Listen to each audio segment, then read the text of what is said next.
શું તમને ખબર છે કે આગામી થોડા દિવસો માટે ગુજરાતના હજારો શિક્ષકો અને સરકારી કર્મચારીઓ પોતાની મૂળ ઓફિસે નહીં જાય, છતાં પણ તેમને પૂરો પગાર મળશે અને હાજરી પણ પૂરાશે અને પ્રમોશન પણ મળશે અને કોઈ ઓફિસર શ્રી કે આચાર્ય શ્રી આ કર્મચારીઓને રોકી નહીં શકે।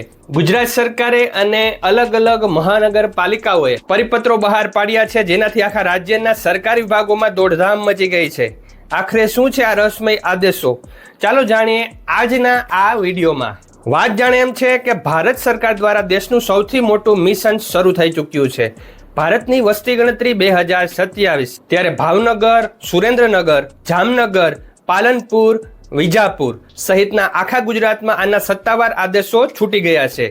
1 જૂનથી 30 જૂન 2026 સુધી આ મહાઅભિયાનનો પ્રથમ તબક્કો ચાલી રહ્યો છે। આ કોઈ સામાન્ય કામ નથી, આ કાયદાકીય રીતે અનિવાર્ય રાષ્ટ્રીય ફરજ છે, જેમાં બેદરકારી દાખવનાર સામે કડક કાનૂની પગલાં લઈ શકાય છે। ઘણા વિભાગો કર્મચારીઓને મુક્ત નતા કરતા, પણ સરકારશ્રીએ વસ્તી ગણતરી અધિનિયમ 1948ની કલમ 15 અને 15A નો બ્રહ્માસ્ત્ર જેવો કાયદો સામે રાખ્યો છે।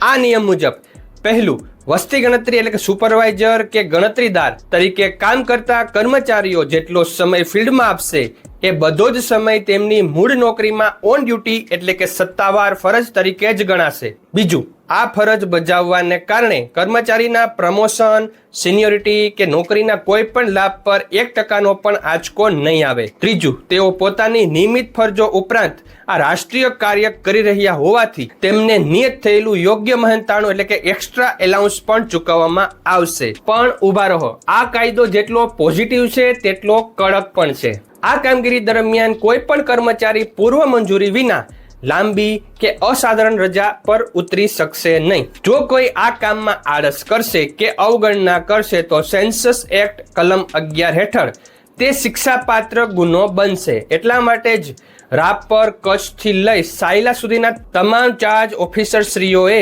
આદેશ આપ્યો છે કે કર્મચારીઓ સવારથી જ ફિલ્ડમાં જઈને કામ કરી શકશે અને તમામ ઓફિસોએ તેમને પૂરો સહકાર આપવો જ પડશે, કેમ કે જનગણનાથી જ જન કલ્યાણ થાય છે। આ દેશના ભવિષ્ય અને નીતિ નિર્માણ માટે અતિ મહત્વનું કાર્ય છે।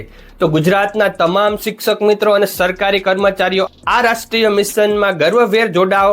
તમામ હકો સંપૂર્ણ સુરક્ષિત છે અને ગુજરાત સાથે ભારતના તમામ જે પણ ગણતરીદાર કર્મચારી શ્રીઓ છે અને સુપરવાઇઝર શ્રીઓ છે તેમને હું ખરેખર અભિનંદન અને ખૂબ જ આભાર વ્યક્ત કરું છું, કેમ કે તેઓ આવી સખત ગરમીમાં, ઉનાળામાં પણ ઘરે ઘરે જઈ આ એક રાષ્ટ્રીય હિતનું કાર્ય કરી રહ્યા છે।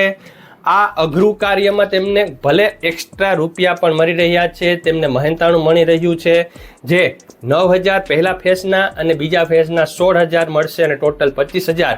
પણ આ મહેનતાણા કરતાં પણ કામગીરી ખૂબ જ વધારે છે અને મહેનત પણ વધારે છે। તો દિલથી તમને બધાને ખૂબ જ ધન્યવાદ। અને આજનો વિડીયો જો તમને ગમ્યો હોય તો લાઈક જરૂર કરજો અને આ તમામ જે પરિપત્રો છે સાથે સેન્સસ એક્ટ 1948 છે તમને ટેલિગ્રામ ચેનલ પર મળી જશે। ટેલિગ્રામ ચેનલ લિંક ડિસ્ક્રિપ્શનમાં છે, જેમાં 5,000થી પણ વધારે સરકારી કર્મચારીઓ જોડાયેલા છે। તમે પણ જોડાઓ, નવા અપડેટ્સ મેળવતા રહો અને નીચે કમેન્ટમાં તમારા જિલ્લામાં કે તમારા તાલુકામાં શું આવો કોઈ પરિપત્ર થયો છે કે નહીં તે જરૂર જણાવજો। આ વિડીયો તમામ સાથે શેર જરૂર કરજો। Thank you very much. જય શ્રી કૃષ્ણ।